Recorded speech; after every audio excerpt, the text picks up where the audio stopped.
guests, the event is now in session. Thank you. ضيوفنا الأعزاء ستبدأ الجلسة الآن. شكراً.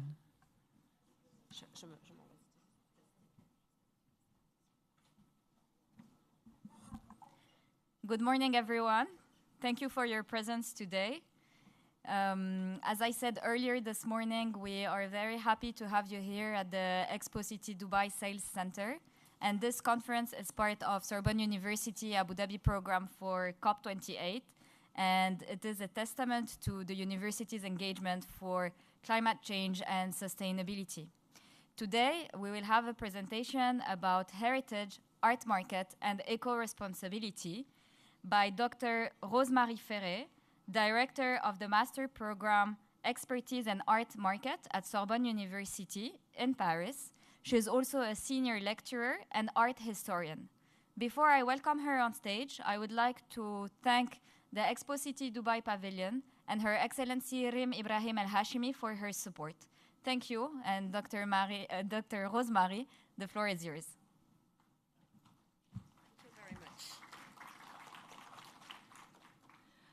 Sabah al-Khair, greetings. I'm very honored to participate in COP28 today, and I would like also thank Her Excellency Rim bint Ibrahim Al Hashimi and the organizer of this event, especially in this year of the sustainability in UAE. I am here as an art and heritage historian specializing in the art market, but also as a teacher researcher in Sorbonne University Abu Dhabi and Sorbonne University in Paris. So I will be taking the point of view of transmission and education, which I consider crucial to the subject under discussion.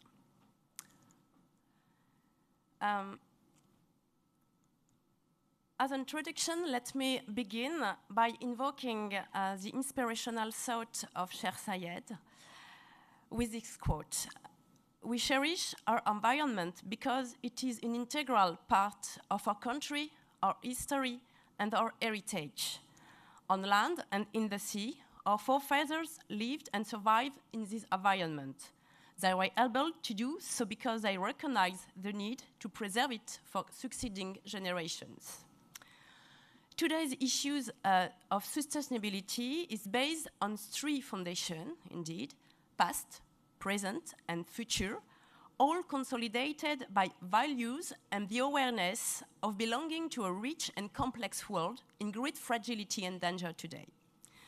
First, I would like to come back to the definition of the terms in the title of this talk and to explain why these three notions are linked. The art market. The art market, as you know, is the sale of artworks in the widest sense of the term. This denomination encompasses the trade of art objects between different actors, artists, intermediaries such as gallery owners, art brokers, art advisors, buyers, art lovers, and collectors. This market is segmented, ancient art, for example, contemporary art, classic art, and it has been developing continuously since the second half of the 15th century and is characterized by the evolution of numerous professions linked to the appraisal, certification, and sale of objects. Today, this art market is huge. The global market is worth some $68 billion a year. Art production is exponential too and plural, benefiting from multiple distribution and exhibition network. Several marketplaces can be identified, and today you have four main marketplaces: New York, London, Hong Kong, and Paris. Regarding artistic heritage is a work created by human hands and built with a specific aim to keeping value in the awareness of future generations, the memory of techniques, meaning, shared values, and the taste for beauty. In addition, when we think about the definition provided by UNESCO, We can also say that artistic heritage is a cultural heritage refers to artifacts, monuments, group of buildings and sites and museums that are distinguished by their diverse values, including their symbolic, historical, for example, ethnological, scientific, and social significance.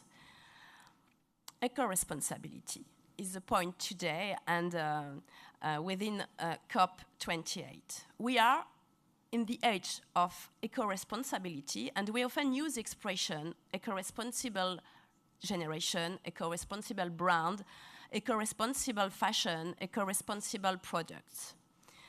Eco-responsibility is an approach that seeks to integrate environmental protection measures into its activities and principles. It concerns communities as much as individuals, and for the first category, it implies new management, purchasing and work organization choices, investment, and for the second, it means also making daily choices with the aim of limiting one's impact on the environment. Then, what is the challenge today for the art market? How does the art market currently rank in terms of awareness and eco-responsibility? Is it relevant for this sector? What can we learn from past practices and heritage? What are the economic and philosophical prospects and challenges for tomorrow? I would like to begin question the roots and the methods for a foundation for the future generation. Archaeology has produced some interesting results on how the ancestors were able to manage their relationship with their environment.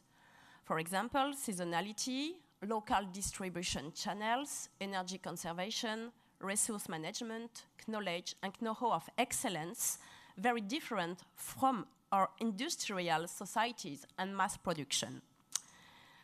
In this regard, at the last edition of Abu Dhabi Art, the Into the Horizon project 2023, produced by Nadine Malouf of 81 Designs, exhibited a diving installation and object that advocated environmental awareness and men's role in the harmonious management of local resources, with a view to bonding communities and building values, and to perpetuate craft, respect the environment, and preserve the future. As many archaeologists pointed, humankind has already experienced and survived this type of environmental and climatic crisis. And I show you here a picture from Halula, and in Saudi, and the Halula Palm Grove project consists, for example, today, in uncovering ancient farming techniques and relearning them with today's knowledge in order to perpetuate heritage, as said my colleague a few minutes ago. However, since the Neolithic period, the interaction between human beings and their environment has changed fundamentally. Today is not the same thing. Human populations no longer simply take what nature offers them directly. They have now everywhere and to a substantial degree taken from their environment to develop a way of life that is totally artificial at times and dependent on invented techniques and resources. What's more, this has been accompanied by mental, cultural, and social changes that are difficult to erase and correct today. Sorry. Archaeology is therefore one of the few disciplines, if not the only one, that can contribute to understand the ancient dynamics between climate, the Earth's natural environment, and human beings. Hence, the importance to continuing to train archaeologists and provide them with the tools they need to understand the long term, preserve, and educate. Archaeology, for example, has records dating back hundreds of thousands of years in the fields of paleoclimate, archaeozoology, and ancient plants. For example, you can take the innovative use of soil micromorphology to reconstruct landscapes. We need to analyze these results today, and you need also to be processed by operational databases in the light of today's context. And this is an urgent text because, according to some specialists today, we only have until the middle of the millennium to devise and implement solutions. However, and unfortunately, environmental archaeology is not still part of the normal prospection protocol. Preserving and promoting the skills and know of excellence can also encourage a new, slow mode of production and consumption of objects in contrast to our industrial era. Reconnecting with knowledge and ancient former techniques uncovered by archaeology and history, combined, thank you, I'm a little bit sick today, thank you very much. Okay, I'm here. Preserving and promoting the skills and know of excellence can also encourage a new slow mode of production, as I said. And archaeology and history, combined with the best of today's technology and tools, can help us to look forward to our post-industrial era with a greater serenity. I think it's very important to relearning to produce in the light of history and with today's tools. So what is the current status today regarding the art market? While everything that surrounds a work of art is today the art market is aware of a new kind of sustainability. And the art market needs to assume its environmental responsibilities. For example, on the other hand, while public culture establishments, museums, and their supervisory authorities have been moving towards ecological awareness since the 2010s, what about the art market today? We need to examine this current state of affairs because things are very ambivalent and sometimes paradoxical. First and foremost, the art market is often synonymous with several and many fairs, art fairs, from Basel to Miami, Maastricht to Hong Kong, involving the transportation of works to the four corners of the globe, air travel for collectors and VIPs, single-use installations, energy-hungry storage of works, and digital communication. The question arises as to the inflation of these artistic events. Aren't there too many fairs? Even if I am an art historian, I think there is too many fairs, and maybe there is too many art. I know it's very disruptive look, but and who really benefits of these multiple fairs and the mass production of artworks? So let's take a look at the most energy-intensive items and the solutions put forward by the art market, and this which could be improved. As the transport, the auction, for example, the auction industry's carbon emissions generally come from shipping and logistics, with this transportation and delivery of auction items and the management of internal processes. Building maintenance and business travel can also increase an auction house's carbon footprint. Regarding energy savings, fairs are also highlighting their efforts in terms of energy consumption. Initiatives range from the use of LED lighting, of less energy-intensive air conditioning systems to the digital switchover of practices such as ticketing and sales catalogs. Regarding structures and scenography, the real knot or crux of the matter is a financial aspect. Shows and art fairs are finding it hard to decide or reusable and transformable display system, which are more expensive than the other ephemeral event decors, sometimes by more than 15%. And above all, are not a priority in an economy emerging from 2 years of uncertainty after the sanitary crisis. These practices and the global consideration they require are not easy to implement. They require specific tools, measurement data and technologies that are not necessarily available to the art market. A number of new players are now making it possible for good eco-responsibility practices to become standard practices. And to act, it's time to elaborate to a wide assessment with relevant and detailed numerals and data from the art dealers, for example, from auction houses or art fairs organizers. I will take an example of a new method to think the art market differently with a French company which the name is Plint. And the idea behind this company is to pool resources.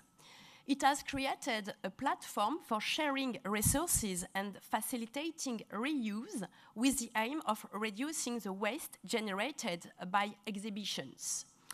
Plint is aimed at all exhibition professionals, from the artist to the gallery owner, from the theater to the museum, from the scenographer to the stage manager, as well as art schools, students, and companies in the cultural sector. It's about covering all the needs of art professionals, whether the presentation basis, materials, audiovisual equipment, transport, etc., etc. So the point is to think in terms of circular economy, because indeed, since it is by nature based on circular economy, the auction market, for example, and auction houses in particular, seems set to play a leading role in eco-responsibility. For example, Christie's was the first auction houses to elaborate method to think the reuse and an eco-responsibility commitment in their action. Secondly, the public too, and therefore buyers and art lovers or collectors, have become central to awareness of environmental risks. In recent years, the behavior of collectors has changed dramatically. A younger generation of collectors has entered the art market. Millennials, for example, who are slightly more likely to be women, spend more and sell faster than their baby boomers elders. Digital natives too, their first purchases can be made by social networks, online sales or fairs. And they expect a market that is linked or in line with their convictions. The sustainability of the art industry and the impact of its carbon impact rank among their main concerns. Regarding anthropological, economic, and artistic issues now. Today, especially after the health crisis and the wars we are unfortunately experiencing today, we are going also through a crisis of meaning. The art world, the cultural economy, and luxury goods are precisely in search of meaning and values. The art market has become a place, I think, for the search for meanings and value after economics issues. Art buyers, as I said, are increasingly interested in acquiring artworks that reflect their values and identity, And we are witnessing a growing demand for politically conscious and committed art. As a result, artists are more mindful to the environmental impact to the art industry and want to support sustainable practices. Of course, they haven't waited for the current climate emergency to use their creations as warning messages. And for example, nature has long been at the heart of their representations and preoccupation. It's the nature, the fragility of nature and degradation over time. This perception of nature has changed the shape and the form of some work of art. And for example, I take here the example of Agnès Dins at the beginning of the IT, who questioned the relationship between the urban environment and the nature with this picture at the center of New York City. It is an Anthropocene preoccupation too that we can find in other artists today, as well as Tadashi Kawamata, who question the reuse and the relationship between wood, for example, and the classical architectural. Or other artistic installation, for example, during the Paris Plus Art Basel in the last fall. With, for example, Ugo Sakiavi artworks that I love because he thought about an aesthetic of the ruins.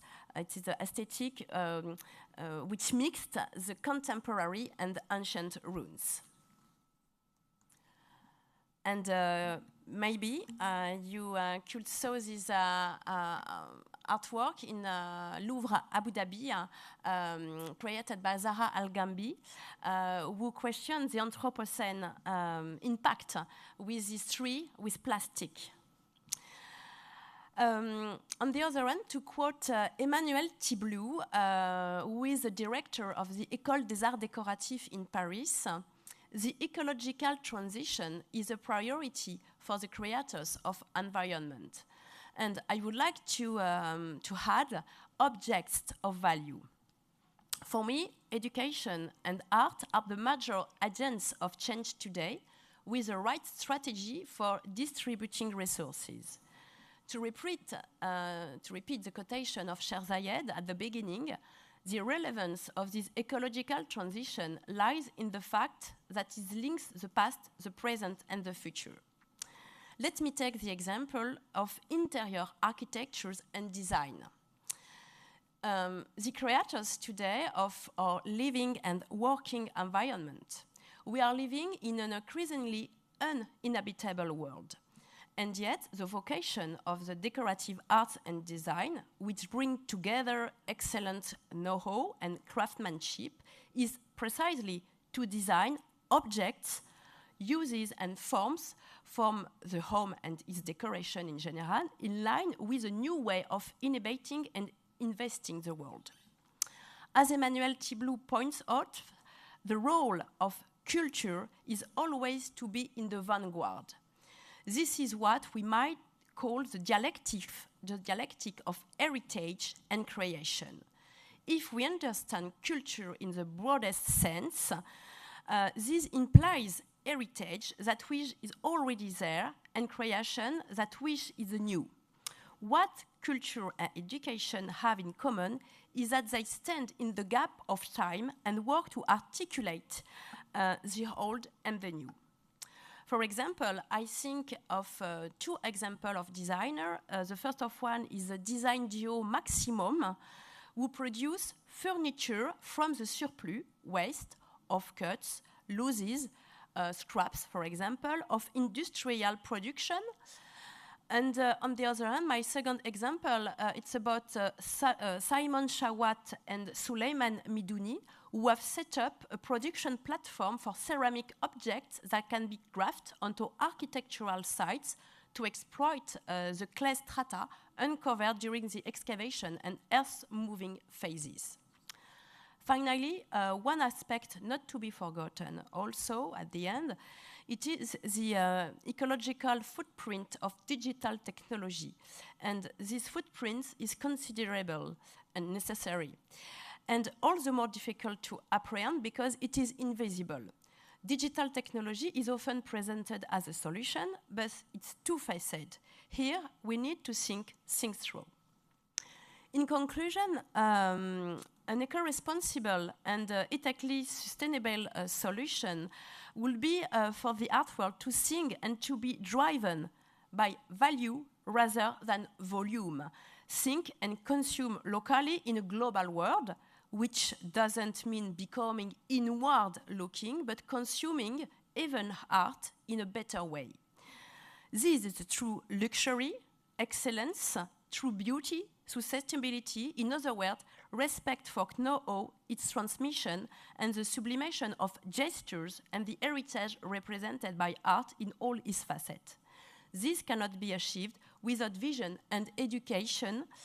And I would like to conclude to show you this artistic installation at Abu Dhabi Art 2, Shaikh by Vivi Jou, Ala Elabora et Maj Alouche, who explain what the mangrove in Abu Dhabi became, and who use material from this mangrove to question our relationship with this environment.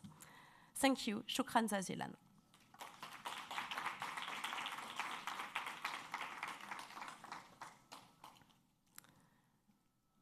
Do you have any question?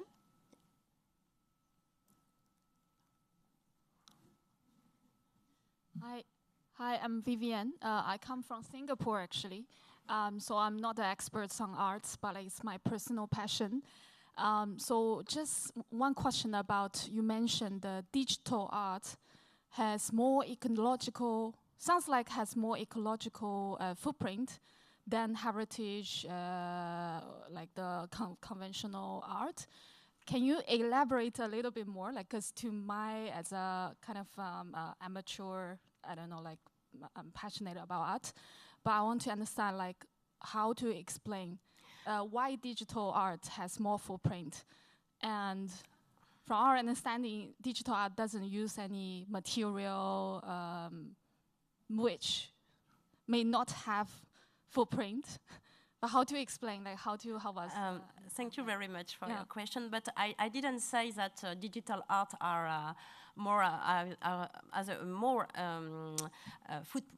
footprint very important. But for example, when you elaborate digital art or a conversation, for example, with Midjourney of ChatGPT, you use, I think, 20 milliliters of water. So you have to be awareness of that, not to eradicate or erase this practice, but to think differently the way of creation. And your second question, it was about, I don't remember. I'm sorry. You explained really well already.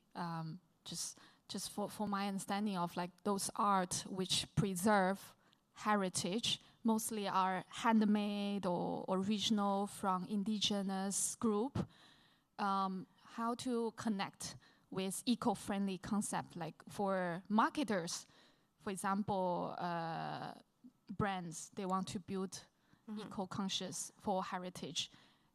What would be the message for the market to go out, like more connect to the industry, sorry? I think the market exists because they are artists. If an artist must to live by his own art, but art is very powerful. And if an artist refuses, for example, to be distributed by a way of market, I think it has an impact for the art market in a global art market. And the other way, I think it's very important to educate the future professional. And for example, in Paris, within the master degrees ahead, I would like to transmit new methods for my students, because these students will be tomorrow the professional of art market. So education and the role of university and art school is the knot of the matter today. Thank you.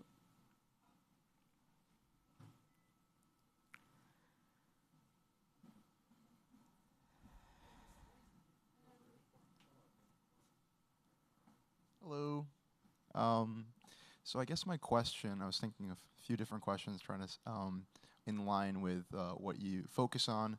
I guess I would say, what role do you think that the art, like art design, goes to contribute to low carbon by obviously using materials, but also helping with design work, with architectural? There's a whole, you can bring it into so many different sectors. How can we use design, right? Because how you use design can actually contribute to using less resources, right? And the shape of a building can change the amount of electricity it uses, right? How can we make artful and beautiful designs and make that the focus on how we move forward with what the new generation of artists make? Thank you. I think for why I took the example of design and interior architecture, because you can elaborate and create with local material, for example, and local know-how in your, for example, in a village or in a city, and with a picture of the installation of Abu Dhabi Art. This one, I think what is very interesting is you have a cultural and visual framework of contemporary design with tulle and tapestry, but this design is rooted in a context, in a cultural and local context, and its function because it's not mainstream, and it's very it's building meanings too for the buyer. On the other hand, in an art school, for example, it's very important to make understand to students that the production of art is not a mass production as other objects. It is a key, I think. And it's a very, I think I was disruptive when I said, today there is too much art. I love art. Art is beauty. Beauty is meaning for people, for the world. But there is too art. What is the meaning? And it's the same time for luxury goods. For example, when you buy a Chanel bag, there is a lot of Chanel bag or Hermes bag. And today, the head of Chanel production said, we stopped to produce bags in a lot of quantity, and it's not meaningful. And you have to think about the luxury is rare. Art is rare. It is the basis, I think. It's not an object you can buy in art market. And it's not sustainable and relevant for me. But education and the education of practices in art school and university is the crux of the matter, I think. Thank you. Does it work? Okay. Hi, my name is Noor. I do love art a lot, but sometimes when I go to museums and I just want to understand, like, is there more benefits for this piece? Like, can we use it, like, in our homes? Can we? Because sometimes art is seen as so delicate, and we can't really touch it, we can't really use it. Do you think in the future art will be changed? Yeah, like to be... The relationship with the artwork in the institution? Yeah, like can we start using the art instead of just having it on a wall or having it just displayed, rather so we can, you know... And I think that there's a difference, thank you. There is a difference between artwork you can see in a museum, because there is an expertise around the relevance of the artwork. And the other end, you have the decorative arts, for example, in your home, or not always. But there is a difference between the institution and the visual culture of many of collectors. who have no culture, for example. When you take some very young collectors who want to invest in art, is not they not improved the production of art. It's a waste for me of art production. But museum is also the key to understand the sustainability and the heritage of the gesture, of materials. Side the art market, it's essential to art market need to institution to think heritage and transmission of meaning.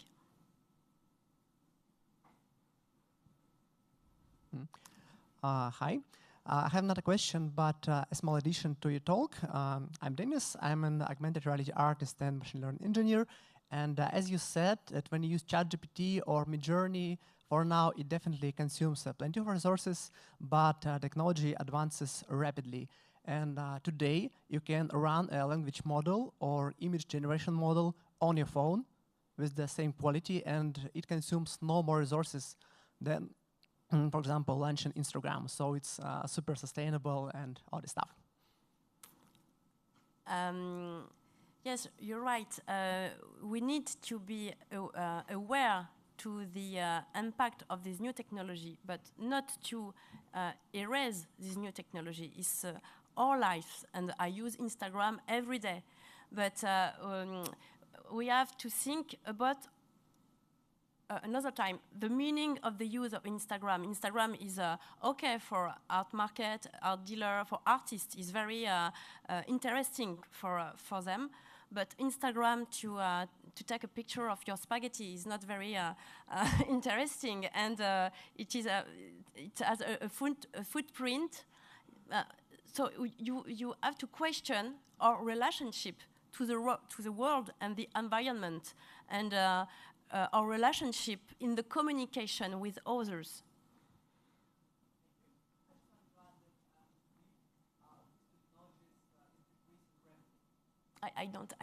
Sorry, I didn't hear.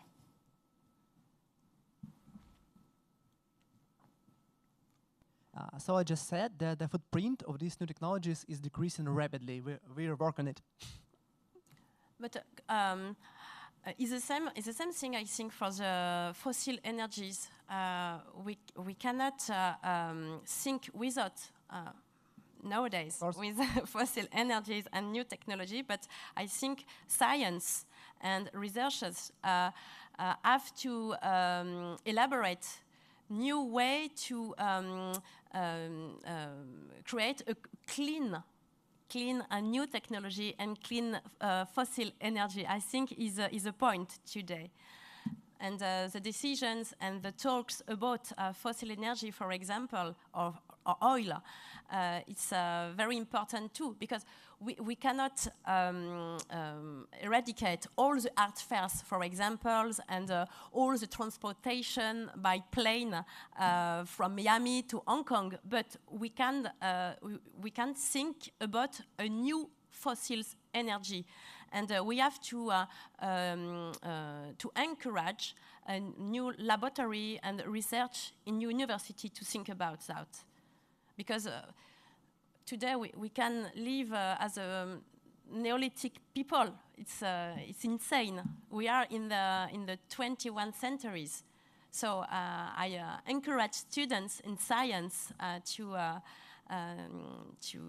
to invent and to create with the tools and with the matter today. Thank you.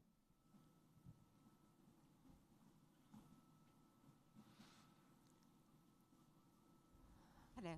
Hello. Yeah, okay. I wanted to ask you, because during the 70s, 80s, we had, even the 2000s, we had Jeff Koons, for example, or Andy Warhol, like stars, let's say artistical stars or artistical trends that have slightly set a pace in order for consumption to be attractive. In this situation, we will need to have those stars as well in the sustainability and ecological sector it looks like they cannot make that much noise, but I guess they can. And I wanted to ask you if you think there already are stars, or we still need to like identify them. But the growth of the pop art, for example, comes in the same time on the land art. And it is two ways of look at the art world and the power of the art. But regarding Warhol is a critique of consumption society. But it's very ambiguous because today and whenever in his life, it was a great artist and a very rich artist. So it is very ambiguous. I think maybe I thought last night art should be free, but it's not possible because artists need to live, and it's very important too. So I have no the answer at this question.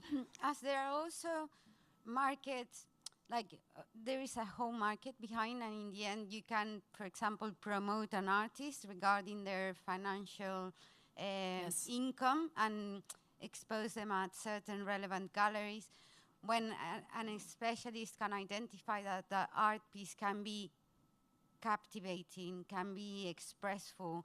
Also, even maybe at this situation, play that duality to see how people react. Yes. What do they prefer? Do they prefer like the plastic in the tree, or do they prefer the tree under the plastic, you know? Mm-hmm. So we are maybe in that situation where an artist can set a trend, because in the end, people are not always talking about oil companies, for example, of course not. And they will not be talking about carbon footprints, nor are they talking about nature. But a lot of city people especially, they will be reached by art. And then the people that create, for example, advertising pieces, most of the times they are influenced by art because they are artists at the same time. So yeah, like... But art is always created in a context, and for example, the tree with the plastic here now in Abu Dhabi, Louvre Abu Dhabi, is very relevant because it is an artwork of today. Yeah. It's not land art in the 70s or so it is. So it is also very poetic, but it's plastic. Totally, yes. Well, yeah, I was just wondering if you thought there was already, like, if we have to create or pay attention to a special artist, or there still needs to develop a trend? I think we need to pay attention to artists who elaborate original message. It's not easy to do. There is too much artists too. I'm sorry.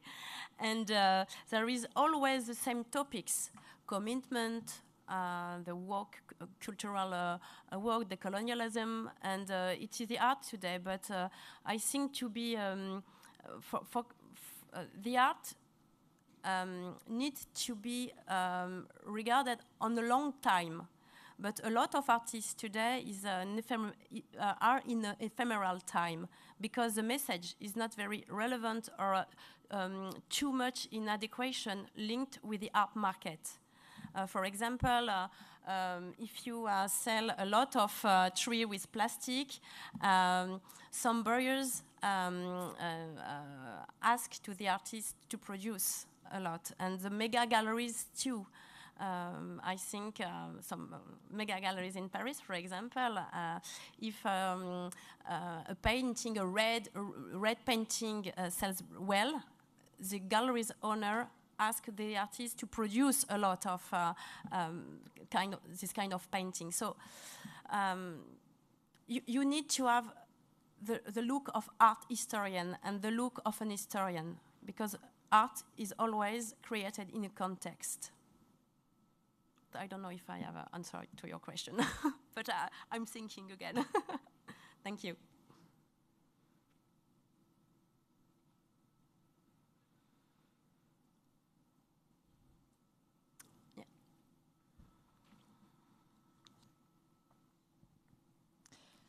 So let's say if I want to build a brand which can, leverage the heritage, and I'm thinking of like an upcycling concept. I think very popular when we talk about zero waste and a lot of heritage art that can be modernized, can be used to day-to-day life. I guess a lot of artists, they are already been doing that. What do you see the trends in the market, like upcycling of the heritage, for example, I don't know, like the pattern, the print of like indigenous clothing or fabric? What is the trend that? I think it could be very interesting, but sometimes a lot of reused practice in art are very politically correct, and I don't know if it will be permanent on a long time. You have to be very careful with the politically correct in art, and some barriers too. In a Western world, for example, we are accustomed to buy second-hand art. It's in auction houses, but also second-hand clothes or back. But in other countries of world, is not the framework and is not the way to consume. So I think the more relevant is to create and consume local, but in a global world. You have to be aware that we are in a global world, but you have to be very careful with the roots of heritage and the art. And for example, in the Middle East, I find there is this awareness of the link between the roots of heritage, the roots regarding materials and techniques, and the new contemporary creation. For example, I think about a contemporary artist, Maita Abdallah, for example. It is a Emirati woman artist, and she is a contemporary artist, but with roots in UAE, and actually, she's very committed with the link between heritage and the contemporary creation. But it's very relevant, I think, this way of create and think the world and the creation.